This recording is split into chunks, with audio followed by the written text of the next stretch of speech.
हाय दोस्त, good morning सभी को। एक बार फिर से दीपक बिंद ऑनलाइन क्लासेस में आप सभी का स्वागत है। तो साइंस का यह आपका चौथा पार्ट है। इससे पहले मैंने 3 पार्ट करा दिया हूँ। जो भी विद्यार्थी नहीं देखे हैं वे दीपक बिंद ऑनलाइन क्लासेस में जाकर वहाँ से देख सकते हैं। तो यह group D, NTPC, SSC, railway, bank सभी में साइंस से इम्पॉर्टेंट क्वेश्चन पूछा जाता है। तो आइए हम शुरू करते हैं 25 महत्वपूर्ण सामान्य विज्ञान से क्वेश्चन। तो आइए पहला क्वेश्चन देखते हैं। प्याज है, प्याज क्या है? ऑप्शन नंबर 1 प्रकंद या राइजोम, कंद ट्यूबर, शलकंद बल्ब या धनकंद कार्न। तो प्याज एक तना होता है जो यह तने का भूमिगत रूपांतरण होता है। यह तने का भूमिगत रूपांतरण होता है प्याज। और प्याज सबसे ज़्यादा भारत के किस राज्य में पाया जाता है? तो प्याज भारत के महाराष्ट्र राज्य में सबसे अधिक वहाँ पर पाया जाता है। तो इसका ऑप्शन नंबर आपका सी राइट हो जाएगा। प्याज शलकंद या बल्ब है या यह तने का भूमिगत रूपांतरण है। तो इसका ऑप्शन नंबर सी राइट हो जाएगा। तो अगले क्वेश्चन पर आते हैं। क्वेश्चन नंबर 2, आँखों में प्रवेश करने वाले प्रकाश का नियमन करती है। तो बताना है जो हमारे आँख में प्रकाश जाता है वह कौन सा नियंत्रण करता है। तो आइए ऑप्शन नंबर पर देखते हैं। ऑप्शन नंबर दृष्टिपटल या रेटिना, रंगापट या आइरिस, श्वेत पटल या स्क्लेरा या कनिनिका या कार्निया। तो आँखों में प्रकाश करने वाले प्रकाश का नियमन करती है। तो यह आपका ऑप्शन नंबर बी राइट हो जाएगा। दोस्तों आइरिस जो हमारे आँखों में जो प्रकाश जाती है वह नियंत्रित करती है, वह आइरिस होता है। तो आपसे कभी कभी एग्जाम्पल में आपका परितारिका भी दे दिया रहता है, परितारिका। तो यह भी इसका आइरिस का नाम है, या आइरिस या परितारिका। तो दोस्तों परितारिका मानव तथा अधिकांश स्तनधारियों एवं पक्षियों की आँख के भीतर की एक पतली वृत्ताकार संरचना होती है जिसका काम आँख के तारे के ब्याज को नियंत्रित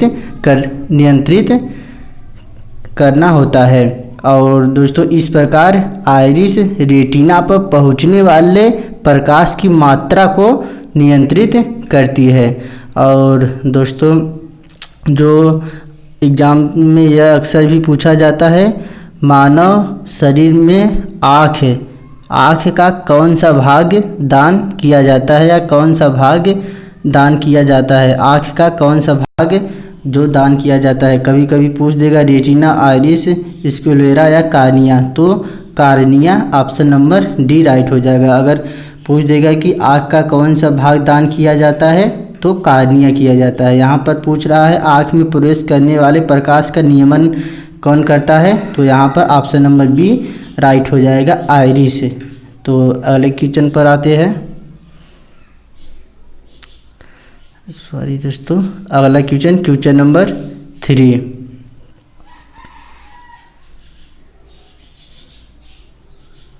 इंसुलिन। तो बताना है आपको इंसुलिन है। इंसुलिन क्या है? ऑप्शन नंबर यह एक एंजाइम है, एक हार्मोन है, एक कार्बोहाइड्रेट है या एक प्रोटीन है। तो दोस्तों इंसुलिन एक प्रकार का हार्मोन है। ऑप्शन नंबर बी राइट हो जाएगा। तो इंसुलिन एक प्रकार का हार्मोन है जिसका निर्माण अग्नाशय में होता है। हमारा आमाशय कार्बोहाइड्रेट्स का रक्त शर्करा में परिवर्तित करता है। इंसुलिन के माध्यम से यह रक्त शर्करा ऊर्जा में परिवर्तित हो जाती है। और यदि पैनक्रियाज इंसुलिन बनाना बंद कर दे तो ब्लड ग्लूकोज ऊर्जा में परिवर्तित नहीं होगी। दोस्तों इसको भी याद कर लेना। और दोस्तों इंसुलिन की खोज किसने किया था? तो इंसुलिन की खोज बैटिंग और वेस्ट ने 1921 में किए थे।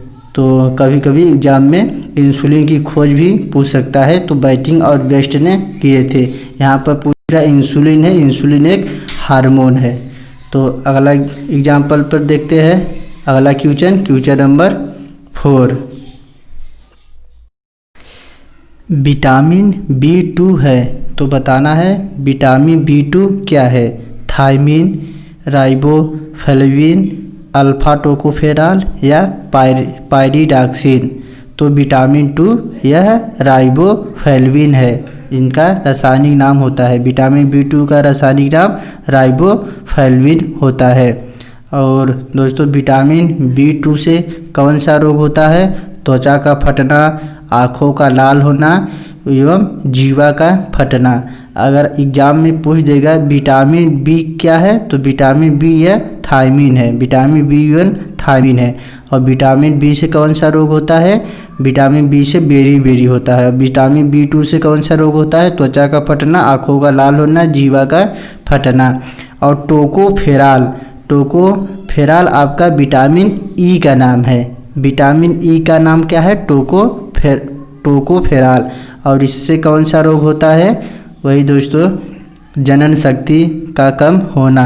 विटामिन E का रासायनिक नाम टोकोफेरॉल है। और इससे कौन सा रोग होता है। जनन शक्ति का कम होना। और पायरिडॉक्सिन या विटामिन B6 का रासायनिक नाम होता है। और इससे कौन सा रोग होता है। एनीमिया व त्वचा रोग होता है। तो यहाँ पे पूछ रहा विटामिन B2 क्या है। यह आपका राइबोफ्लेविन होता है। तो नेक्स्ट क्वेश्चन पर चलते हैं। रक्त हीमोग्लोबिन में कौन सा तत्व उपस्थित है। तो बताना है रक्त में कौन सा तत्व उपस्थित होता है। ऑप्शन नंबर कैल्शियम, लोहा, मैग्नीशियम, आयोडीन। तो रक्त हीमोग्लोबिन में कौन सा तत्व उपस्थित है। तो आपका लोहा उपस्थित है। रक्त में लोहा उपस्थित होता है। और दोस्तों आयरन की कमी से कौन सा रोग होता है। तो आयरन से कमी से एनीमिया रोग होता है। आप कभी कभी एग्जाम में पूछ सकता है कि आयरन की कमी से कौन सा रोग होता है। तो एनीमिया रोग होता है। और आयोडीन की कमी से कौन सा रोग होता है। तो आयोडीन की कमी से घेंघा रोग होता है। तो यहाँ पे पूछ रहा है रक्त में हीमोग्लोबिन में कौन सा तत्व उपस्थित है। तो आपका लोहा तत्व उपस्थित है। ऑप्शन नंबर B राइट हो जाएगा। अगला क्वेश्चन। दौड़ लगाते समय मनुष्य का रक्तचाप क्या होता है। बढ़ जाता है, घट जाता है, ऊपर नीचे होता रहता है या एक समान रहता है। तो दौड़ लगाते समय मनुष्य का रक्तचाप हमेशा बढ़ जाता है। और जब सोता है यानी जब सोते वक्त मनुष्य का रक्तचाप घट जाता है। तो यहाँ पर पूछ रहा है दौड़ते समय, तो दौड़ते समय बढ़ जाता है। ऑप्शन नंबर A राइट हो जाएगा। अगला क्वेश्चन। पौधों का मुख्य प्रकाश संश्लेषी अंग है। स्तंभ, पुष्प, पत्ती, मूल। तो पौधों का मुख्य प्रकाश संश्लेषी अंग आपका पत्ती होता है। पत्ती के ही माध्यम से पौधों का पूरा संचार होता है। ऑप्शन नंबर C राइट हो जाएगा। अगला क्वेश्चन। वर्षा की बूंदें गोल होने का कारण है। तो बताना है आपको वर्षा की बूंदें गोल होने का कारण है सन्नता, वाष्पन, पृष्ठ तनाव, ऊर्ध्वापातन। तो वर्षा की बूंदें गोल होने का कारण आपका पृष्ठ तनाव हो जाएगा। ऑप्शन नंबर C राइट हो जाएगा। अगला क्वेश्चन। मनुष्य की त्वचा सूर्य के प्रकाश में निम्न में से कौन सा विटामिन बनाती है। तो सभी लोग जानते हैं कि सूर्य के प्रकाश से हमें विटामिन D मिलता है। ऑप्शन नंबर D राइट हो जाएगा। और विटामिन D का रासायनिक नाम क्या है। आपका विटामिन D का रासायनिक नाम कैल्सीफेरॉल होता है। और विटामिन D से कौन सा रोग होता है। तो विटामिन D से हमको रिकेटस रोग होता है, या बच्चों के लिए अधिकांश होता है। विटामिन D से रिकेटस रोग होता है। और विटामिन C से कौन सा रोग होता है। स्कर्वी रोग। और इसका रासायनिक नाम क्या है स्कॉर्बिक अम्ल होता है। तो यह सब भी आप लोग अच्छे से तैयार कर लीजिए। ऑप्शन नंबर D राइट हो जाएगा। अगला क्वेश्चन।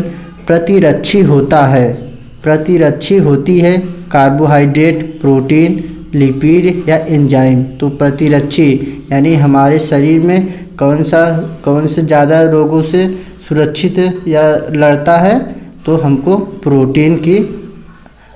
प्रोटीन जो हमारे शरीर को काफ़ी स्वस्थ और तंदुरुस्त बनाता है, जिससे हमारे शरीर को वो एक प्रकार से रक्षा करता है, यानी प्रतिरक्षी आपका प्रोटीन हो जाएगा। ऑप्शन नंबर बी राइट हो जाएगा। अगला क्वेश्चन, कोशिकाओं में ऊर्जा संचित रहती है। ऑप्शन नंबर एएमपी के रूप में, एडीपी के रूप में, एटीपी के रूप में, या इनमें से कोई नहीं। तो कोशिकाओं में ऊर्जा का संचित रहता है, हमको एटीपी के रूप में संचित रहता है। तो एटीपी से और क्वेश्चन पूछ सकता है, तो एटीपी का फुल फॉर्म क्या है, तो एडो दोस्तों, एडो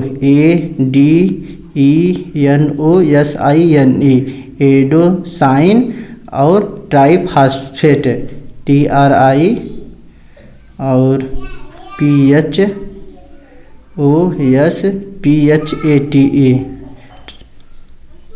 तो क्या होता है, एटीपी का फुल फॉर्म एडिनोसाइन ट्राइफॉस्फेट, कभी कभी एग्जाम में पूछ सकता है। तो अगला क्वेश्चन नंबर 12, दूध में कौन सा विटामिन नहीं पाया जाता है। तो बताना है दूध में कौन सा विटामिन नहीं पाया जाता है, तो विटामिन सी में दूध नहीं पाया जाता है। ऑप्शन नंबर डी राइट हो जाएगा। और विटामिन सी से कौन सा रोग होता है, स्कार्बिक अम्ल। अब इसका रासायनिक नाम स्कार्बिक अम्ल होता है।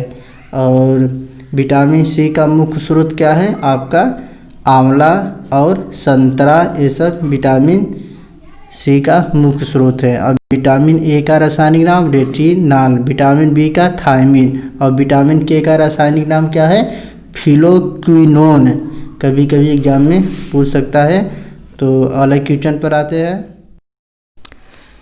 अगला क्वेश्चन नंबर 13, मनुष्य में कितने गुणसूत्र पाए जाते हैं, 45, 46, 48 या 43। तो मनुष्य में 46 गुणसूत्र पाए जाते हैं। ऑप्शन नंबर बी राइट हो जाएगा। अगला क्वेश्चन, कौन सा वर्म या क्रीम सबसे लंबा है, तो ring worm, tape worm, hook worm या केचुआ। तो टेप वर्म में सबसे लंबा क्रीम पाया जाता है, यह एक प्राणी होता है। अगला क्वेश्चन, आलू का कौन सा भाग खाया जाता है, तो आलू पत्ता, तना, फल, जड़। तो आलू का हम कौन सा भाग खाते हैं, तना भाग खाते हैं। ऑप्शन नंबर बी राइट हो जाएगा। और दोस्तों जड़ में क्या आ जाएगा, आपका मूली, गाजर, शलजम, यह आपका जड़ में आ जाएगा। और पत्ता गोभी में वही पात गोभी हो गया, ये सब पत्ता में आ जाएगा। तो अगला क्वेश्चन नंबर 16, प्राणियों के लिए कौन सा गैस आवश्यक है। तो प्राणियों के लिए या हम सबको लिए कौन सी गैस आवश्यक होती है, तो ऑक्सीजन हमारे लिए बहुत इंपॉर्टेंट होती है। ऑप्शन नंबर सी राइट हो जाएगा। तो हम जानते हैं ऑक्सीजन ग्रहण करते हैं और कार्बन डाइऑक्साइड छोड़ते हैं, उसी प्रकार प्राणियों भी ऑक्सीजन ग्रहण करते हैं और कार्बन डाई छोड़ते हैं। तो अगला क्वेश्चन,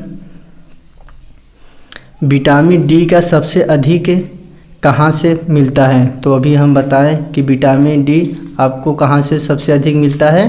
तो विटामिन डी आपको सूर्य के प्रकाश से सबसे अधिक मिलता है। ऑप्शन नंबर डी राइट हो जाएगा। और विटामिन डी से कौन सा रोग होता है, तो विटामिन डी से अभी हम बताएं रिकेटस रोग होता है। तो और अगला क्वेश्चन देखिए, क्वेश्चन नंबर 18, कौन सा तत्व पौधों के विकास के लिए अनावश्यक है, यानी कौन सा तत्व जो पौधों को विकास नहीं करता। Carbon dioxide, oxygen, zinc, nitrogen. तो यह जिंक जो आपको पौधों के विकास के लिए आवश्यक नहीं है। ऑप्शन नंबर सी राइट हो जाएगा। और कार्बन डाइऑक्साइड, ऑक्सीजन और नाइट्रोजन पौधों के लिए महत्वपूर्ण विकास प्रदान करता है। अगला क्वेश्चन, कौन सा विटामिन पानी में घुलनशील है। तो बताना है पानी में कौन सा घुलनशील विटामिन है, तो पानी में घुलनशील होने वाला विटामिन बी और सी होता है, विटामिन बी और सी। तो बी और सी किस में है? ऑप्शन नंबर डी में, तो बी राइट हो जाएगा। और यह सब ए डी के, एडेक याद कर लीजिए, ए डी ई के, एडेक यह सब आपके वसा में घुलनशील विटामिन है। वसा में कौन सा घुलनशील विटामिन है? एडेक, ADE के। और जल में कौन सा घुलनशील विटामिन है? विटामिन बी और सी। तो यहाँ पर पानी में पूछ रहा है, तो ऑप्शन नंबर डी राइट हो जाएगा। अगला क्वेश्चन, विटामिन ए की कमी से कौन सा रोग होता है? तो बताना है विटामिन ए की कमी से कौन सा रोग होता है? विटामिन ए की कमी से कौन सा रोग होता है? विटामिन ए से कमी से हमें रतौंधी रोग होता है, ऑप्शन नंबर बी राइट हो जाएगा।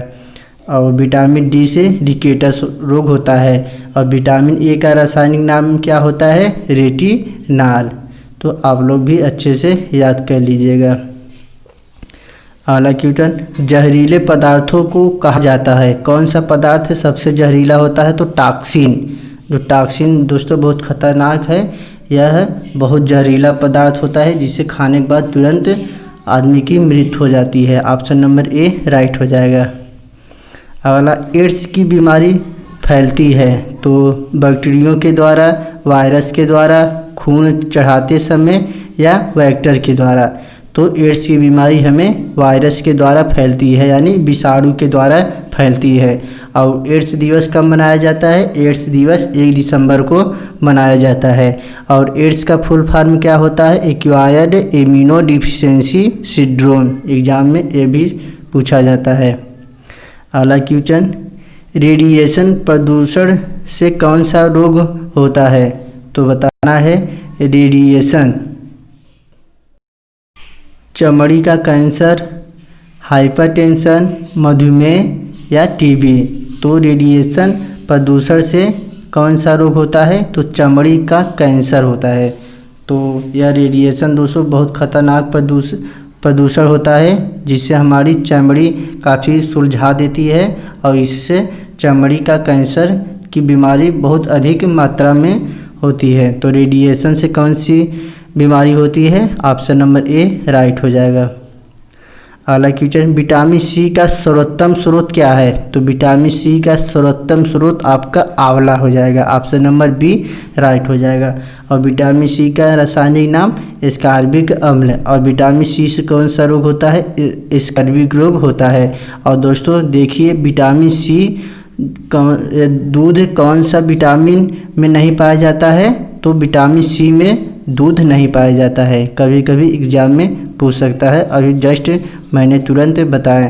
तो यहाँ पे पूछ रहा है विटामिन सी का सर्वोत्तम स्रोत आंवला, ऑप्शन नंबर बी राइट हो जाएगा। अब यहाँ पर दोस्तों देखिए, वेंचुरी मीटर से ज्ञात करते हैं जल का पृष्ठ तनाव, जल का आयतन या इनमें से कोई नहीं। तो वेंचुरी मीटर से क्या ज्ञात करते हैं? तो दोस्तों यह जो नाव में कोई जहाज चलता है उससे जल के प्रवाह की दर को पता लगाने के लिए हम वेंचुरी मीटर का प्रयोग करते हैं। तो इनमें से कोई नहीं हो जाएगा। जल का पृष्ठ तनाव, जल का आयतन, यह गलत है। वेंचुरी मीटर से क्या पता करते हैं? हम जल के प्रवाह की गति को पता करते हैं। तो दोस्तों 25 क्वेश्चन पूरा हो गया। उम्मीद करता हूँ कि आप सभी को अच्छा लगा होगा। तो प्लीज़ अच्छा लगा हो तो प्लीज़ लाइक, सब्सक्राइब और शेयर अवश्य कीजिए और बेल आइकन का प्रेस करना ना भूलिए, जिससे मैं कोई भी वीडियो अपलोड करूँ उसका नोटिफिकेशन आपके पास पहुँच जाए। तो दोस्तों वीडियो देखने के लिए धन्यवाद।